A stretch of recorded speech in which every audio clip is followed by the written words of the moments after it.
Ülkemizde iki tane Sultan Hanı var.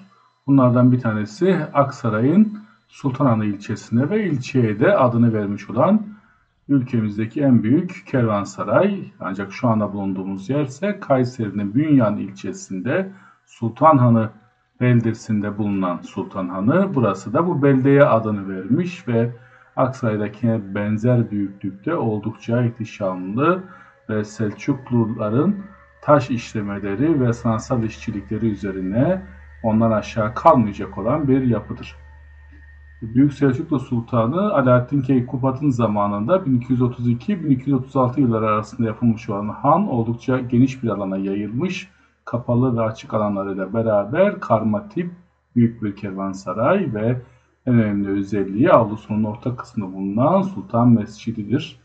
4 tane kemer üzerine duran ve üzerindeki işlemeleri Orta Asya'daki ejder kültüne bağlı olarak ağzı açık birbirine bakan ejder kabartmalarının, işlemelerinin bulunduğu oldukça güzel bir sultan mescidi. Bu merdivenlerle üstüne çıkılmakta. Yine üst kısmında yine iç taraftan merdivene çıkılarak ezan okunan bir bölümü bulunmakta.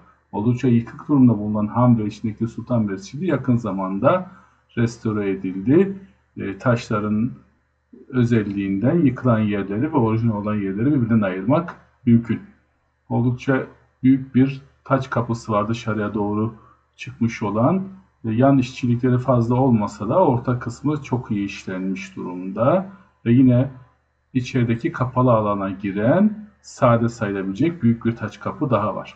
Sol tarafta bulunan açık alanların karşısında kapalı alanlar bulunuyor ve kapalı alanlarda orta kısımdaki boşluk alanlara hayvanlar ve arabalar yerleştirilirken yüksek olan yerlerde insanlar kalmaktaydı ve yine bunun orta kısmında buranın hizmetini gören insanlara aitti ve servisler buradan yapılıyordu. Oldukça geniş 24 tane tonoz ayak üzerinde duran çok geniş bir kapalı alanı var.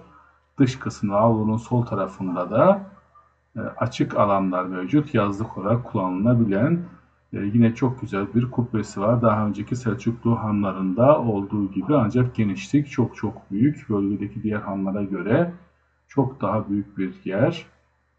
Yine dışarıda avlusunun sağ tarafında da bir hamamı mevcut. Hamamı da oldukça büyük ve özel misafirlere ayrılmış odaları, yine genel olarak burada kalanlara hizmet eden odaları bulunmakta ve hamam yerden ısıtma sistemiyle çalışmakta. Kapının sağ tarafından içeri girilmekte. Yine diğer kervansaraylardan farklı olarak ana kapının içinde sağda ve solda birer oda var. Bunlar da buranın bekçilerine ya da muhafızlarına ait olmalıdır. Kayseri bölgesine geldiğinizde bu hanı da mutlaka görmenizi öneririz. Oldukça büyük ve restorasyondan sonra tüm özelliklerini ortaya çıkarmış olan bir Selçuklu eseri.